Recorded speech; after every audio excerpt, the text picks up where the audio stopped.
This podcast is part of the Batman Universe Podcast Network, hosted by the BatmanUniverse.net. Check out everything related to Batman and the entire Bat family at the BatmanUniverse.net, including news and original content related to comics, movies, television, merchandise, video games, and more. Also, check out some of the other unique podcasts that TBU has to offer. Consider supporting this podcast by becoming a patron on Patreon. Even $1 can go a long way in supporting this content that you enjoy. Look for a link over at the BatmanUniverse.net to offer your support now. And now, on with the show. In 2008, a podcast was created with one goal: to bring Bat fans around the world news related to movies, comics, video games, television, merchandise, and so much more. And now, the Batman Universe Podcast has returned.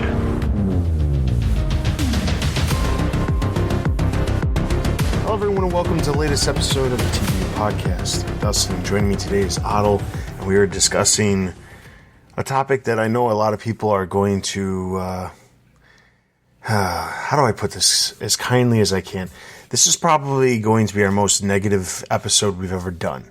And it stems from a video teaser trailer that released for a new project that I wish I could say it's a Batman Universe project, but it's probably the loosest connection to a Batman Universe project you can actually have. However, it is a project that is coming next year, early 2023 on the CW, and it's called Gotham Knights. We've briefly mentioned it in the past, just talking in passing about the show and kind of the little bit of premise that we knew and some of the casting that was announced, as far as like characters that were announced, not so much about the actors playing the characters, but there's a lot to unpack. I will say before you get into our comments, if you have kept yourself away from the teaser trailer, you'll probably have no clue what we're talking about. I encourage you to watch it first before you listen to our comments. I did provide a link to the clip and the teaser trailer in the description for this episode. So please do yourself a favor, and I'd say save yourself, but save yourself and not watch it, but then you're not going to understand what we're talking about. But this is going to get extremely negative, and I would preface this with I'd really encourage people to see the clip before they think that we're just completely bashing something that has yet to release, because, I mean, it is true, it has yet to release, and by all accounts, I would hope it ends up better than what we've seen, but I highly doubt that. So, what we know about this show is that the premise of the show is, this is the official description. In the wake of Bruce Wayne's death, his rebellious adopted son forges an unlikely alliance with the children of Batman's enemies when they are all framed for the murder and attempt to clear their names. That is the premise. Now, if you watch the clip, it lays out exactly that premise. The clip starts off with a son of Bruce Wayne throwing a party at Wayne Manor. The son in question is no son we've ever heard of. His name is Turner Hayes, and he happens to be an adopted son of Bruce Wayne. That's all we know as far as the relationship between the two, other than Turner Hayes has no idea that Bruce Wayne is in fact Batman. During this party that he's throwing, assumingly for a bunch of people from his school, the police, including Harvey Dent, come to the manor to say that Bruce Wayne is dead and that Bruce Wayne was in fact Batman, and they asked Turner Hayes if he knew. He, of course, doesn't know. 3 people get pulled into the GCPD for questioning. One of them is clearly portrayed as Dula Dent. We'll get into the specifics of these characters, but one of them is Dula Dent. They don't say that, but they reference the fact that she could be the Joker's daughter. And then there is 2 other people who reference themselves as brother and sister. They don't say who their names are or anything like that. And then Harvey Dent says there's one other suspect, and it turns out it's Turner Hayes, and supposedly he is the one that he's also a suspect because supposedly he might have killed his father to claim the fortune that his father would leave him, being, of course, somehow the only adopted son Bruce Wayne's ever had. Then we cut to a scene where the three supposed villains and Turner Hayes are locked up in the back of a police van, and they make an attempt to escape. In the process, the van flips. We find out that one of the police officers is corrupt and is going to have no problem just killing them all. And then out of the blue, we see someone approach, throws a batarang into that cop's hand, and they escape. And it turns out the person who helped them escape is actually Carrie Kelly. Now, outside of that, there's not a whole lot here. They say that they need to figure out who killed Bruce Wayne. They need to work together, and there's a final reveal of them going down to the Batcave, and that's about the extent of the entire clip. Now, before we get into the specifics, because there's a lot of different things to unpack here, premise-wise, just premise, not knowing necessarily the rebellious adopted son that they're referring to in the premise. Let's say prior to this clip, we had this description. In the wake of Bruce Wayne's death, his rebellious adopted son forges an unlikely alliance with the children of Batman's enemies when they're all framed for the murder and attempt to clear their names. Okay, so just based off of that premise, thoughts on the potential of the show? So based on that premise, I would have assumed that the son in question would have been Damian, because that would have made sense to me. It's not specified who in the premise, so I would have assumed Damian. I would have assumed there were some different enemies or anti-heroes than the ones they actually had in the trailer that ended up being cast in the show. And I would have expected some, if they were going to be suspected of killing Bruce Wayne / Batman, I would have expected some characters who were actually capable of doing that. I think one of them, I'm just getting into the video, but it is tied to the premise, is that I find it inconceivable that the GCPD think that these kids could kill Batman. So that's just my thoughts. I'm not going to get into the show. That's just on the premise. That's what I feel. Yeah. Okay. So premise alone, I didn't immediately associate it with Damian, mostly because I know Damian's not an adopted son. He's his actual son. I thought it was actually, they were referencing Jason Todd because he's always been the most rebellious and he was adopted. So that's what I assumed when I first heard this show was being created. What should I go with next? Let's see. It is completely inconceivable that children in general would be able to somehow kill Batman. Unless, of course, Batman is just an absolute joke. I'll dive into the video in a second, but the next thing I want to talk about is the cast.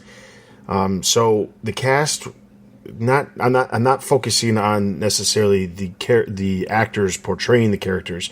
I'm specifically focusing on the characters themselves because there's a lot to just talk about with these characters. So it turns out the adoptive son is someone named Turner Hayes. Whether or not that is a red herring and it ends up being a character that we are more familiar with remains to be seen. I would hope that they go in that direction because I find it strange that they're going with this other name. However, because like if it ended up being Jason Todd, let's say Dick Grayson existed in this universe and he grew up and he's just not living there anymore and he's someone that Turner Hayes can turn to, or something like that, and it ends up being Turner Hayes was the name that he had, but his real name is Jason Todd or something like that. That would make sense because he didn't get to the point of becoming Robin. That would be fine. Now, however, if it's just a made up character that they made up for the show, I have a serious problem with that because I don't understand why you would take literally the character within the DC universe who's probably adopted more children than any other character in the entire universe and then decide out of all the characters that he has ever adopted and made his own children, why they would need to create yet another child that he adopted that has nothing to do with the comics. That's the part that doesn't make any sense to me because, I guess in the larger scheme of things, you could sit there and say, well, all the other adopted sons that Bruce Wayne has had, they all eventually became Robins or a sidekick or whatever, and they all knew who Batman was. So of course you have to go a different route because of that. And I don't agree with that, because if you're making stuff up as you go along, why does it make a difference what their name is? It doesn't really make a difference. And I can see that from both sides. It doesn't make a difference that it isn't one of the normal children that Bruce Wayne typically has associated with him. But I don't understand what the point of creating another character. Let's just stick with Turner Hayes. Thoughts on that? So I should clarify, when you mentioned the premise and I said it was Damien, I do know Damien's not adopted for all the listeners. Yes.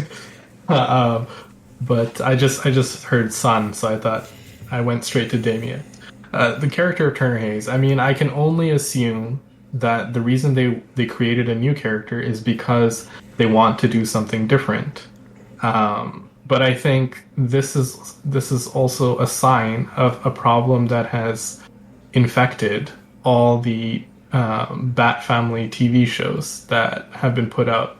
Is that I think all these shows want to do a Batman show without actually having those characters and without actually having Batman in it. And I can only assume that, I mean, we're just guessing at this point, but they created Turner Hayes because they said, we want to do something different and we don't want the backlash of doing something different with established characters, so we're just going to make our own.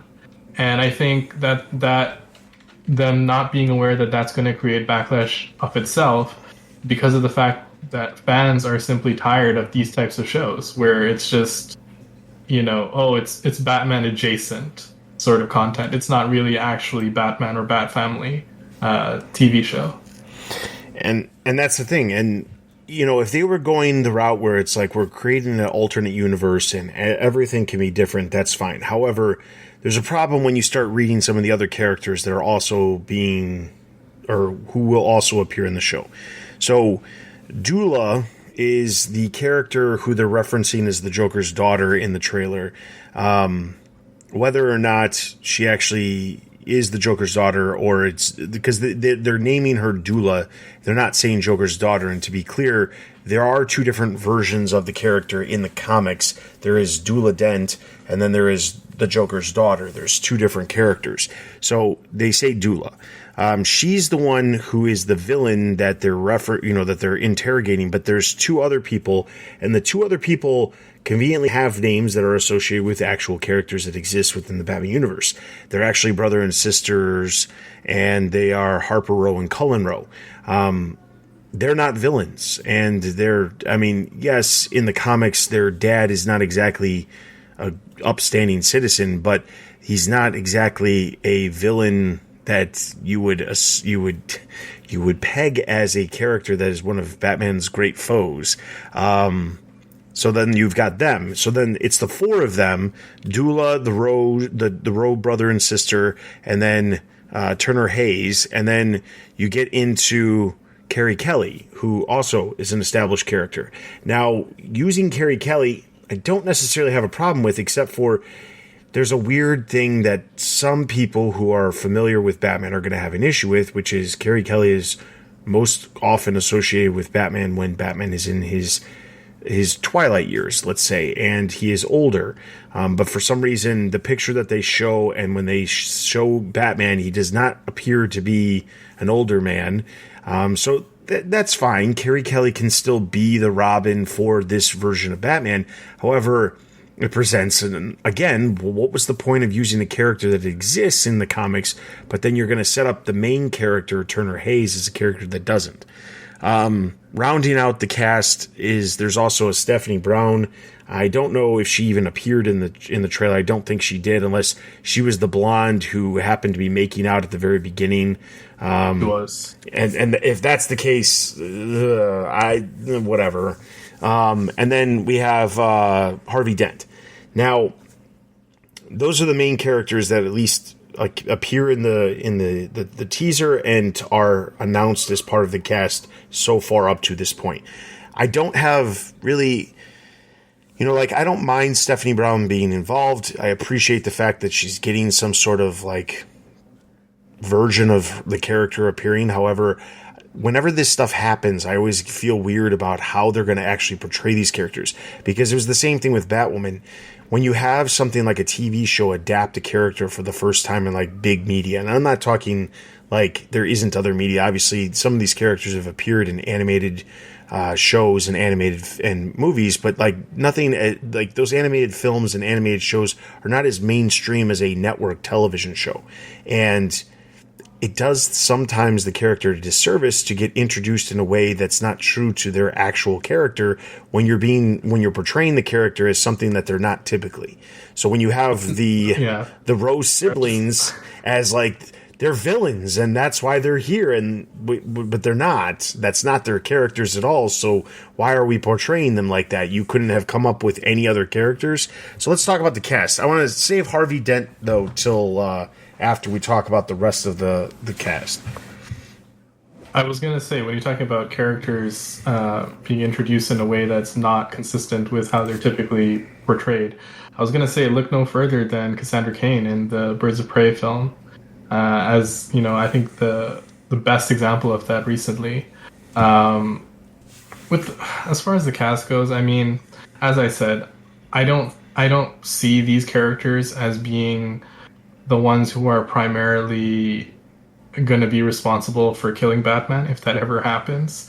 I think it's a very odd collection. I mean, in the comics, if I remember correctly, Harper and Cullen Rowe had very small roles. They're very they're characters that I think came in very recently, I think with Scott Snyder. Correct. And Cullen Rowe, as far as I remember, he just got bullied, and that was his role. Like, he was just, and you know, it was all about Harper trying to, you know, make ends meet and take care of her brother. And Harper had a brief stint as a superhero, but then she left. And I mean, we haven't really seen or heard from either of them since. So I'm not entirely sure why they would, you know, think of bringing them in. Carrie Kelly, I have no problems with. You know, just as you said, I think it's... but this is getting into the video, but just the dialogue, some of the lines that they had her say in the trailer, it just made me cringe. I don't object to them using the character, but again, how they're using the character is a problem. Stephanie Brown, I know we have some very hardcore Stephanie Brown fans on our server, but I don't know. I don't know if there's going to be any, you know, callbacks to her father being Clue Master. I don't know if that's going to play into the plot at all. And I think Harvey Dent being in there is, as you know, we were talking off air just before we started. I think Dula Dent is going to be revealed as like Harvey Dent's daughter. I think that's 100% going to happen because this is the CW. Yeah. So. Just to reiterate, we didn't talk about this on air, but I want to bring it up. So I do not disagree. I feel like what's going to end up being portrayed on screen is that Dula is Joker and Harley's daughter or something like that. And then it's going to actually come out at some point during the series that it's not Joker who's actually her father. It's actually Harvey.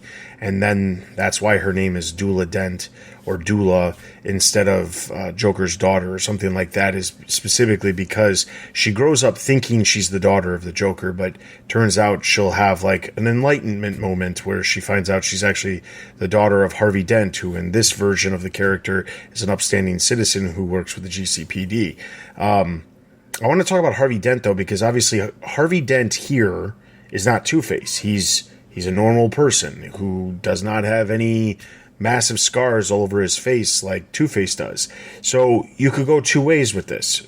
Was he Two-Face at some point and he had plastic surgery and he's healed, and then somehow he made his way back into the good graces of public office? Or did he just never have the issue with becoming Two-Face? And I feel like if you're going to name a character Harvey Dent, again, you either have to acknowledge that he was that person before, which puts it in a very weird spot where he was able to basically redeem himself and become district attorney yet again, which is hard to believe. I I think that once you become a felon, you can't run for public office in most situations. But, I'm sure there's exceptions, especially in fictional work. But or you could go the other route, which is he is Harvey Dent, and he'll eventually become Two-Face, and he could end up becoming the big bad for the series going forward. Either one of those work. I'm not going to sit here and say they can't. It takes away from the fact that Two-Face was a Batman villain, and if Two-Face is, if we get Harvey Dent becoming Two-Face in this series and he becomes a threat that all of these characters have to deal with, it just doesn't feel the same as like the established villain that they're already referencing. So that's my issue with Harvey Dent being in it. I don't have a problem with it, waiting to see what happens with Harvey Dent, because he is an interesting character, and I feel like out of the group of villains, he's one of the characters I'd like to see explored a little bit more, because I think he was best done in the animated series where he was Harvey Dent for a while before he actually became Two-Face. I think that there's more, it builds the character a lot better than just he gets some scars and that's it, like we saw in like Batman Forever. The Dark Knight did a good job with it, but there wasn't as much as you would hope when it comes to like really giving Two-Face, just because the Joker stole the show in that film. But I don't have a problem with Harvey Dent. I'm fine with waiting to see. But when it comes to all the other characters, I don't understand what the point of using established characters or established names. Let's not even say the characters, because we don't know who they are actually going to be. But established names, but then the main character is not an established name. It's just strange to me. Yeah, I think with Harvey, what they're going to do is that they're going to have him become Two-Face at the end of season 1 as kind of like the big cliffhanger, because that's typically how these CW shows are structured. So I think they're going to have that as the end of season 1. Something happens and he's scarred and he becomes Two-Face, and that's going to be their setup for season 2, which I think is very ambitious, because I don't think there's going to be a season 2. Yeah. All right. Talking about the video itself, there's a lot going on here. Nothing at all that makes me want to watch this show. And I say that being someone who, when the Arrowverse first started with Arrow and Flash, I had a lot more time on my hands to be able to watch these shows on a normal basis. I watched Arrow all the way through all the seasons. I stopped with Flash, I don't know, season 5 maybe. I watched Supergirl, the first couple seasons of Supergirl. I started Batwoman. I never got through more than just a couple of episodes. I did like that they were very ambitious with building those giant crossovers. I tried Black Lightning. I only got, I think, through a season of that. I never watched Naomi. I did watch a lot of Legends of Tomorrow when it first came out. Needless to say, I watched plenty of Arrowverse shows, but I eventually gave up because I realized how bad the writing was. It was never good. It was never something that I was watching because it was such an amazingly well written show or the acting was amazing. Nothing like that. It was just, I enjoyed seeing versions of these characters that I enjoy on TV. That was what I enjoyed. But as time progressed, more and more shows came out. You have other content out there. You've got Titans on HBO Max now. There's Young Justice returned on HBO Max. There's just other content in general. I mean, and now we've got even more with like the Peacemaker series that was on HBO Max. We've got an upcoming Penguin series coming from HBO Max that's based in the Matt Reeves universe. There's a lot of other content out there that you can enjoy, and that's obviously just talking about DC TV shows. There's a ton of other shows that are just so much better television in general to watch, and I would spend my time on, and I'd rather spend my time on than watching content that feels the need to put out 22 episodes, even though it's not necessary to have 22 episodes, and then just have repetitive nature of stuff that's happening over and over again, cliched things, and then you get like unnecessary drama and soap opera like elements that are added into the shows just for the sake of it. And that's not just the DC shows. I'm well aware of that. There's plenty of other shows on the CW that do the exact same thing, but it's not something that I have any desire to watch. That said, I can't even comprehend how this show even got through the process of, like, this is a show that we definitely want to put together. In a world where they are canceling shows that have existed for multiple seasons and at least have some sort of baseline of audience to keep them coming back for multiple seasons, they just canceled Legends of Tomorrow. They canceled the new Naomi show. They canceled Batwoman. And somehow Flash is still going. They've got Superman and Lois still. Stargirl may or may not be coming back because the last season hasn't even, or the most recent season hasn't even aired yet. But they're canceling shows, and there's a reason why a show like Batwoman is not successful enough for them to continue, and it has very little to do with the fact that it's not a good show, because there are people who are watching. I think the problem is that there is no great need for Bat fans to watch shows like that, because these shows are not created for fans of these characters. They're created for people who are interested in the characters but don't know anything about them, and they'll experience a new version of these characters, and they'll be content with watching what it is for what it is. There's no other way to put that. I mean, I remember watching the first couple episodes of Batwoman and thinking, oh, great. They finally got around to adding Batman to the mix, acknowledging that he exists. I thought it was super cool when the first time in Arrow, Oliver Queen name-dropped Bruce Wayne. I was like, oh, man, they're acknowledging that he exists. This is awesome. But the problem is that, like, how do you have a show that is set in Gotham and not focus on Batman? And I understand the reason why, but so many shows that existed over the years that somehow get this bright idea of, I'm going to create a show that's set in Gotham, but I cannot use Batman. And I'm going to somehow do something that's interesting enough to keep people coming back. They tried it way back when with the Birds of Prey show, where Batman and Joker killed each other, and there's just the Birds of Prey left to basically, keep Gotham safe. They did it with Batwoman. They are doing it with this show. To a degree, they did it with Titans, where, Bruce Wayne, he retired. I don't understand why everybody feels the necessity to do this and then not do it to the degree that you would need to do it. If you're going to have Bruce Wayne not be a part of the show, then you need to have the Bat family just walk in. They're already established. That's what needs to happen. I'm getting ahead of myself here. Talking about the video here, the best thing I can put it, the best way I could put it is, and I think I may have even been used when we were talking about this when the video first came out. It is basically like Riverdale based in Gotham City. I mean, that's what it feels like. I watched one single episode of Riverdale. It was the pilot when it first came out, and I was like, nope, I cannot watch this. I have no desire to get sucked into something weird like this. And I'm watching this trailer and thinking to myself, oh man, this is not what I would assume a Batman show would be. I don't want to watch something with the desire of just to see what they do with characters that I know the names of, but they're not the characters that I know at all. Like, I hate when they do that, and they've done that so many times. Gotham did it with so many different characters. They'll introduce a character, they'll make it seem like it's Scarecrow, but it's actually Scarecrow's father who says he's Scarecrow, but it's not the Scarecrow Jonathan Crane that we know.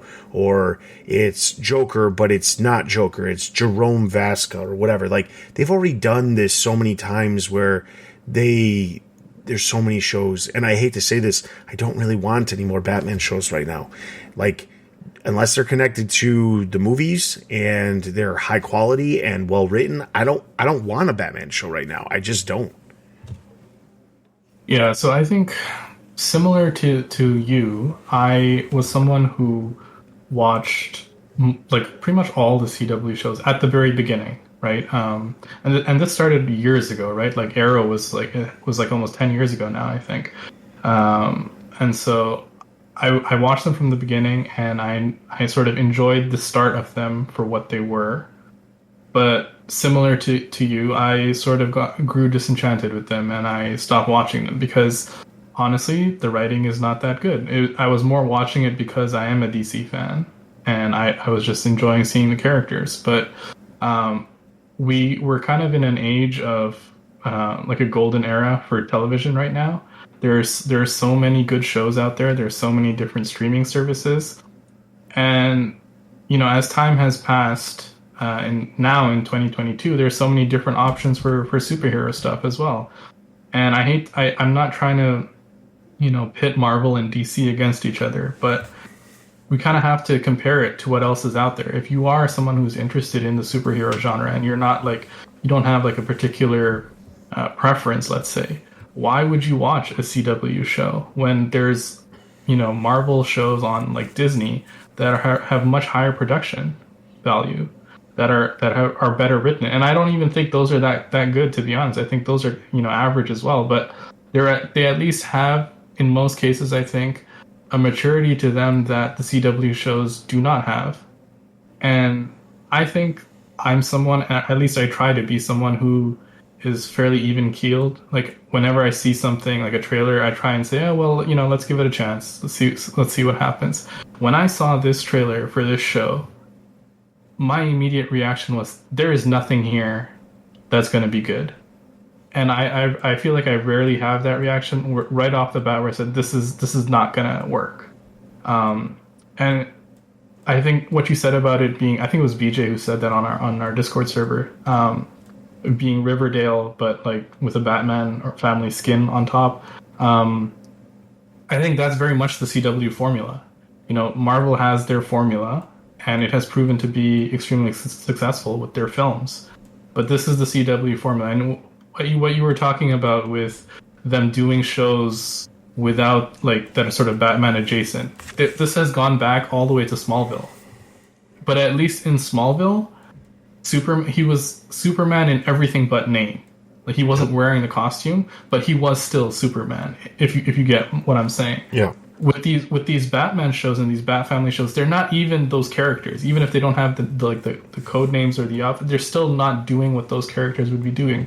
So it's very frustrating for people who are real fans of these characters to sort of see them butchered in this way.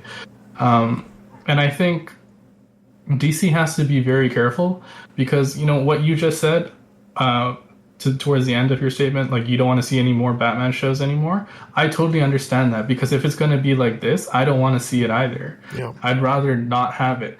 And it's very concerning to me because the people who are in charge of greenlighting these types of projects seem to be operating under the assumption, and this assumption has been true for many years, that Batman projects will immediately draw ratings, no matter what. It'll draw views. And that has been true, I think, from right when Batman Begins came out. I think it was like 2005. My understanding of the superhero quote-unquote market is that Batman was king. Batman would get most views, interest, etc. I think we're at a point now where I'm sort of revising that position. And here's why. That Batman movie that just came out was really good. And I understand, people have different ideas of exactly how good it might be, but I think the general consensus is that was a very good movie. It did not even reach 800 million in the global box office. And some people might say, oh, there was a pandemic. Yeah, sure, there was a pandemic. However, Spider-Man No Way Home almost reached 2 billion, and Doctor Strange right now is sitting over 900 million in the global box office. And I never thought I would see the day where Doctor Strange would just destroy a Batman film in the box office. And so I think, the executives at Warner Brothers and whoever's giving out these Batman rights and licenses to make these types of shows, they need to be very careful, because they are diluting their brand and they might be doing irreparable damage to the character. I think we're at that point now where we can actually say that that's happening.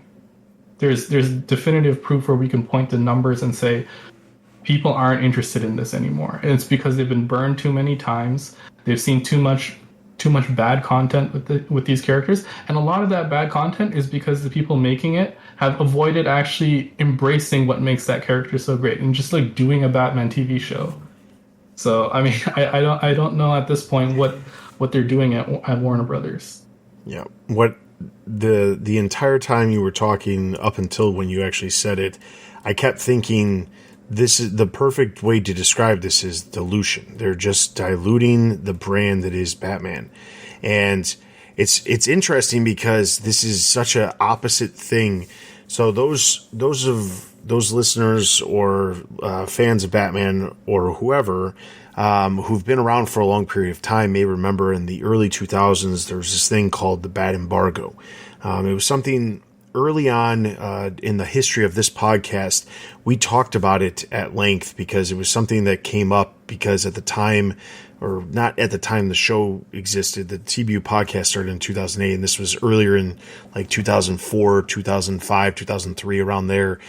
There was multiple different versions of characters that were appearing, and there was a problem with somebody within Warner Brothers decided there cannot be more than one version of a single character. You cannot have Batman appearing here and there and over here and over there. It just doesn't work. And the Bat embargo basically was if you had a version of Scarecrow appearing in one project, you could not have that version of the character. You could not have that character appear in a different version somewhere else. And it was an extreme. It really was. They came to the conclusion that fans could not see more than one version of a character and accept that there is more than one version of the character. So, for example, there was a TV show called The Batman. And there was Batgirl was introduced before Robin. And one of the reasons why was because at the exact same time the Batman TV show was on air, there was a show called Teen Titans that focused on Robin, Dick Grayson as Robin.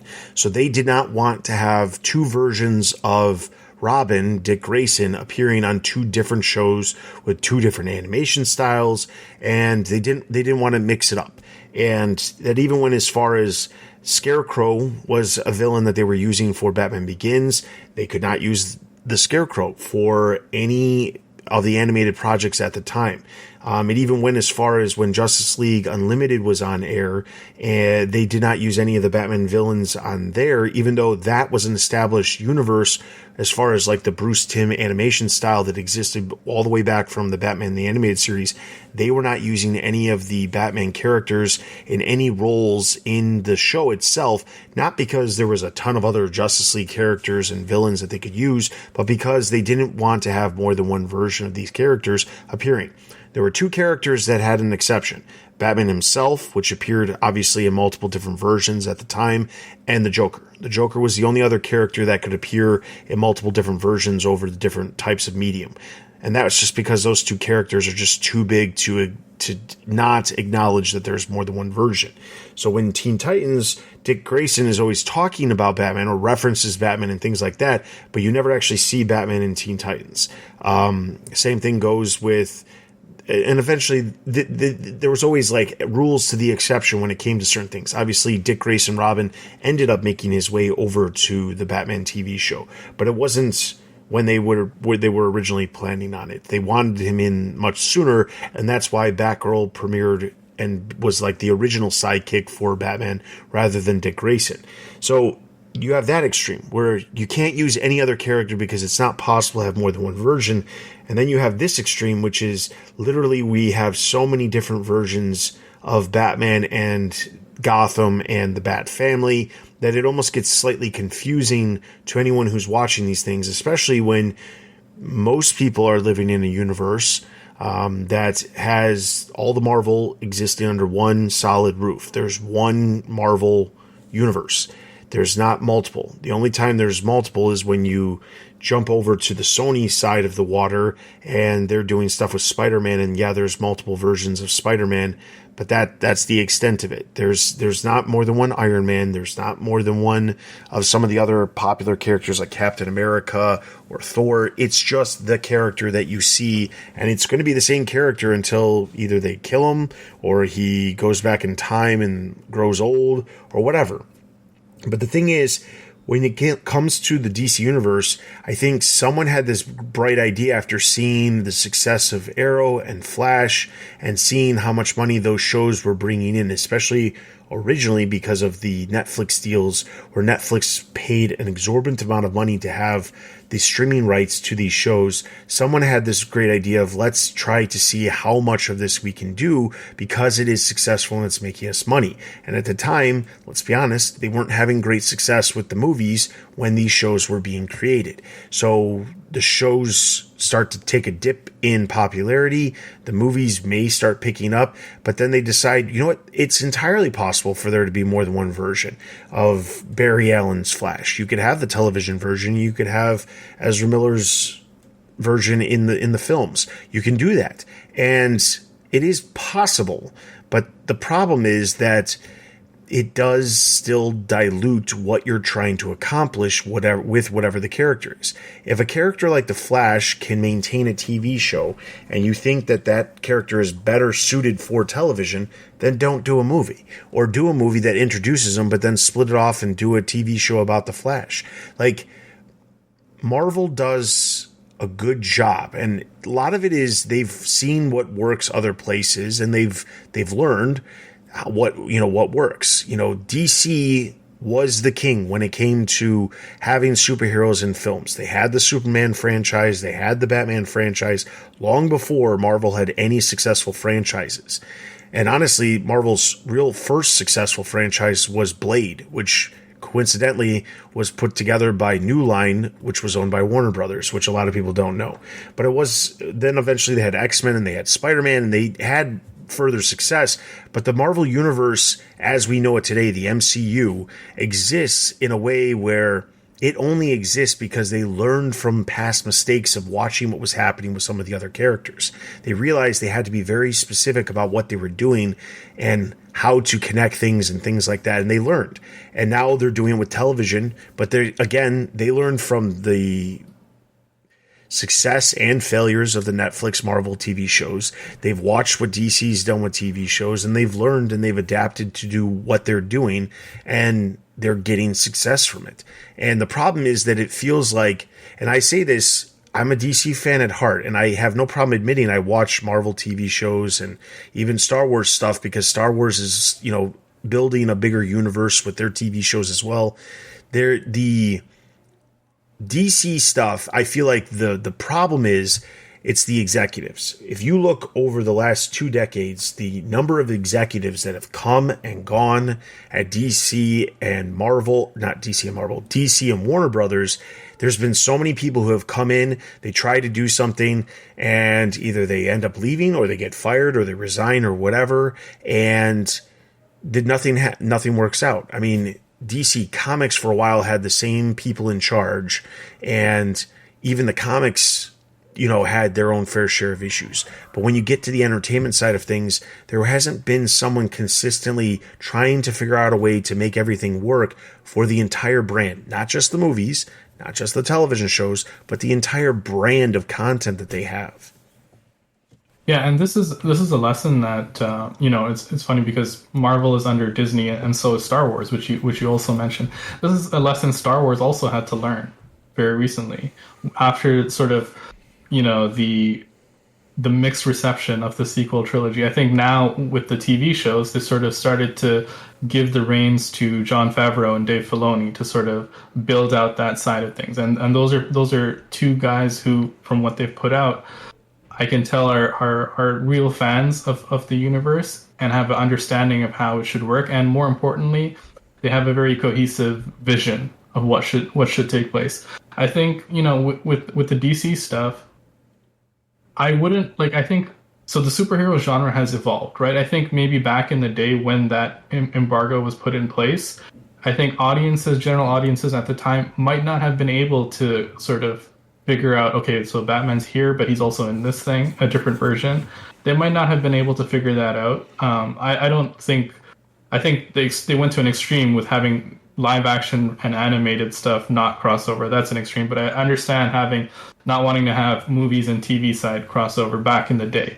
But I think now, with the sort of the increased popularity of the superhero genre, audiences they understand that there are different versions of things. And for me, the issue is more that the different versions of Batman we're getting are not actually Batman, aside from the film, right? Like this show, well, Batman's dead. The problem is probably amplified by the video game, which is kind of the same. And it's funny because the video game saw the reaction to this trailer and then said, basically tried to distance themselves from this because, and even that in itself, the fact that there's a TV show and a video game coming out at the same time with the same name. Bad. I can't believe that someone's asleep at the wheel in the executive department there. Like, no, someone should have been on that. Like trademark reasons and copyright, it just doesn't make any sense that it's the same name. I don't understand. I honestly thought like Gotham Knights was going to be like a working title for the show, and then it was going to change into something else because there was the game. I mean, they already announced the game like well in advance before this show even became a thing. So I don't understand how. You're right. Someone is definitely asleep behind the wheel. And I understand why the game is called Gotham Knights, because it actually features the sidekicks in their fully realized superhero identities. I'm not sure why this TV show is called Gotham Knights. None of them are knights. They're just regular kids. None of them have become sidekicks or anything like that. So, I mean, the whole thing is just a mess right now. And what's interesting is that I actually went online on social media, on Twitter, Reddit. I went on YouTube, and I was intentionally looking for, how are people responding to this? And the vast majority of stuff, I would say all the things I saw were negative. I don't think there's anyone out there who's like, yeah, I'm excited for this show. The most charitable reception I saw was on Twitter from like one or two accounts that said, this looks bad, but I'll still give it a chance, kind of thing. Most people are at a point where they're just like, I can't even believe that they're making this. I was watching the trailer, and I watched it again right before we were recording, just to refresh my memory on it. The production of the show just looks so bad. Like there are actually fan-made movies I've seen on YouTube that look better than this, just from a pure acting, like production value standpoint. I really don't know how they thought that this was going to receive any, and I feel bad for the actors too, because a lot of the actors are young in this show, and you only get so many chances in Hollywood. And I feel like the stink of this show, because it seems inevitable at this point, is just going to stick to them. And it's going to, I have never seen any of these actors in anything before. So I hope they do have some other filmography that they can fall back on. But really, if this is the only thing out there with them in it, it's going to be tough sledding for them. I sincerely hope that in general there's a handle. With the new CEO over at Warner Brothers Discovery, I sincerely hope that DC gets someone in charge. I don't know who it's going to be. I really hope whoever it is somebody who like truly cares about the characters, because they need somebody like Kevin Feige, overseeing the brand. Not even so much like Kevin Feige, how he's a producer on the shows and the films, but someone who can actually oversee the entire brand to look at some of this other stuff that they're doing too and incorporate it. They really do need to have somebody in charge. If DC was its own company, if DC Entertainment was its own company, and they had executives in charge that were just purposely in charge of making sure that games were coming out that were really good, making sure that comics were coming out, making sure that TV shows and movies were coming out, I think that things would be great. But I think the problem is that there's such a fracture between. It's funny because when AT&T bought Warner Brothers, there was all this talk about how Warner Brothers was very siloed. They had all these different silos of content. If you were doing video games, you didn't talk to anybody else about anything having to do with your video games. You just did your video games. If you were a cable station, all you cared about was getting content for your cable station, but not necessarily caring about bettering the rest of the brand. And when AT&T took over Warner Brothers, they said that they were getting rid of a lot of these silos. And I remember reading interviews about how they were trying to integrate content so that HBO Max could be successful with DC content, and they could take DC content and do really good stuff with games, which they were already doing, but then just like keep moving stuff, like making sure that there isn't a silo. It's just a group that interacts with everything. And that's exactly how it needs to be, and I really hope that something happens here in the future that happens. Before we wrap up the episode, you had an amazing idea of reading some of the comments from the YouTube video that actually came out, and I while we are running a little bit longer than normal, there's no way we cannot read some of these. So I'm going to read this first one that says, this comes from Spades. He says, right, so let me get this straight. A man who's responsible for saving the entirety of arguably the most crime-ridden city in America numerous times, along with the whole world, as well as on certain occasions, and has enemies ranging from a walking zombie the size of a hut to a juiced-up luchador, is murdered, and the prime suspects are a bunch of kids. Also, he called me his little Robin. Never in a million years would those words come out of Batman's mouth. Whoever came up with this idea should just take a break and reflect on their decision-making. There's another one from Juicebox 360. The biggest twist is that this isn't a fan-made trailer. Oh, man. Another one from Edward Brown. My expectations for this show, 0. My expectations after this trailer, -1. Oh, man. This one's from Sal. After finally watching this trailer, I have very low expectations for the show. The fact that they are doing this TV show at the same time as the crappy video game adaptation feels pretty out of context and misguided to what fans really thought they were going to get. The fact that this is even called Gotham Knights is a major disappointment without the main existence of Batgirl, Nightwing, Red Hood, and Robin is just how CW didn't take the strong potential effort to establish the live-action Bat family. I'll just stick with HBO's Titan series, while this show, aka DC's Descendants ripoff, can have a cancellation after season 1. For those of you who don't know, Descendants is like the children of the villains from the Disney universe, Disney princess movies and all of that. It's not good. Let's just put it that way. It's not good. There's another one from Pizza the Hut. This honestly makes Batman and Robin look like the best superhero movie ever made. Oh, man. Braden, I honestly believe that the CW network hates the character of Bruce Wayne Batman because they just see him as a rich white man, and to them, that's a bad thing. They had the legendary Kevin Conroy agree to appear as a live-action Bruce Wayne for the first and only time in his career, and instead of giving him the respect he deserves, they decided to make him a psychopathic murderer, and then they killed him in the most disrespectful way. In Batwoman, they had Bruce Wayne just abandon Gotham City like a coward without even training a successor to protect his city.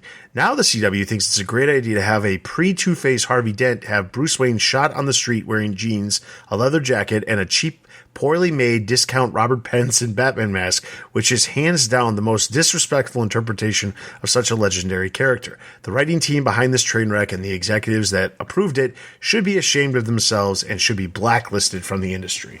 No, I mean, it's not even untrue. Like the mask that they show him wearing on the ground there, it looks like it was like a costume from like a dollar store. It's from Spirit Halloween. There's one from Blake. The trailer is the closest the show will get to having views. That's true. That is true. And right now, the official CW account has got it sitting only at 500,000 views, which is saying something by itself because, let's be honest, trailers for shows get pretty good views, and it's not even at 1 million views. Yeah, I mean, as I said, I mean, for anyone who sort of thinks we're being too negative or whatever, I mean, as I said, we try and be fair as possible, but sometimes, you know, you come across something that there's no other way. You just have to be honest, and it's just bad. And I mean, we're hardly the only people who think that. If you go to the trailer, go through the comment section, and I'm not holding up a YouTube comment section as like a paragon of like debate or accurate opinions or anything, but in this case, it's like 100% negative, and it's 100% negative everywhere that I've seen. I really don't know.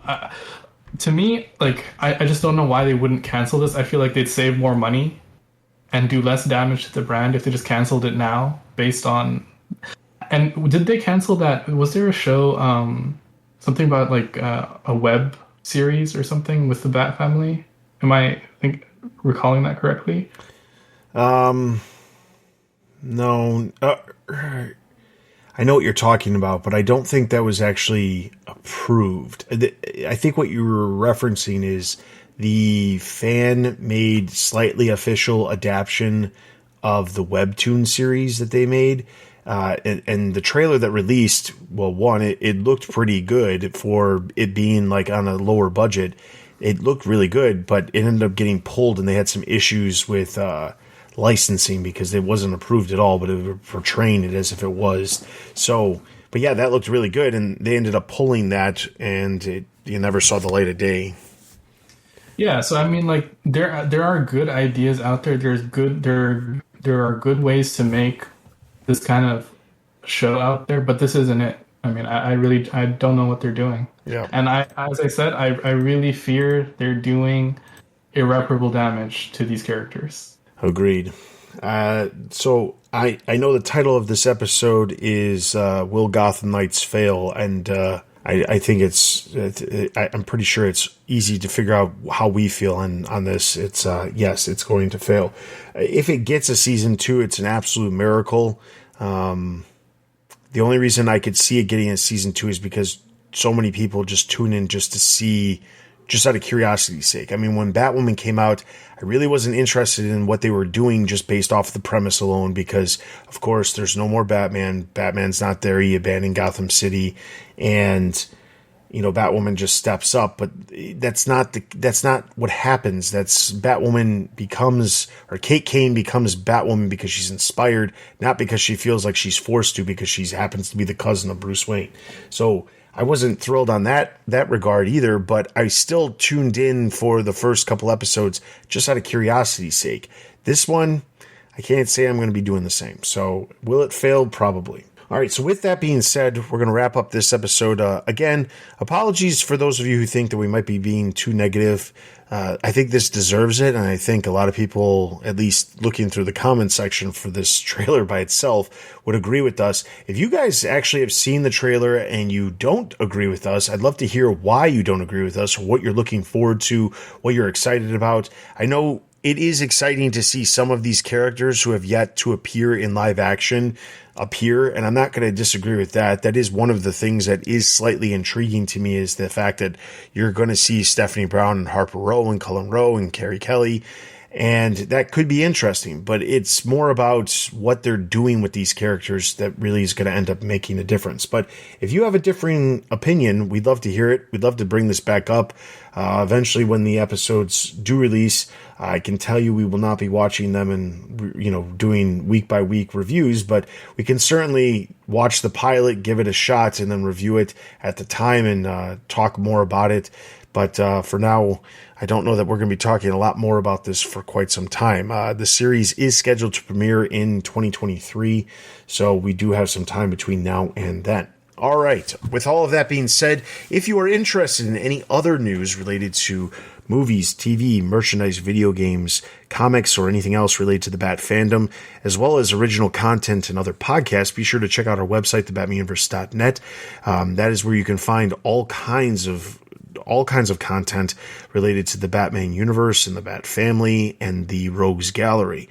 In addition to that, you can follow us on social media over at Twitter, Facebook. We have a Facebook group. We're also on Instagram. We have a Discord. All of the links to our social channels can be found over at the top of the website, thebatmanuniverse.net. You can send us an email at tbu@thebatmanuniverse.net with any questions, comments, concerns, suggestions for future episodes. Those are always greatly appreciated. If you're interested in supporting this show, at the beginning of the show, you hear the little bumper that we've got that talks about supporting us on Patreon. You can do that. If you do, you do get early uncut versions of these episodes before they release to the public, as well as other perks as well. So be sure to check that out under the support TBU link over on the website. With all of that being said, thank you so much for listening to this episode of the TBU podcast. For Adel and myself, we will see you guys next time.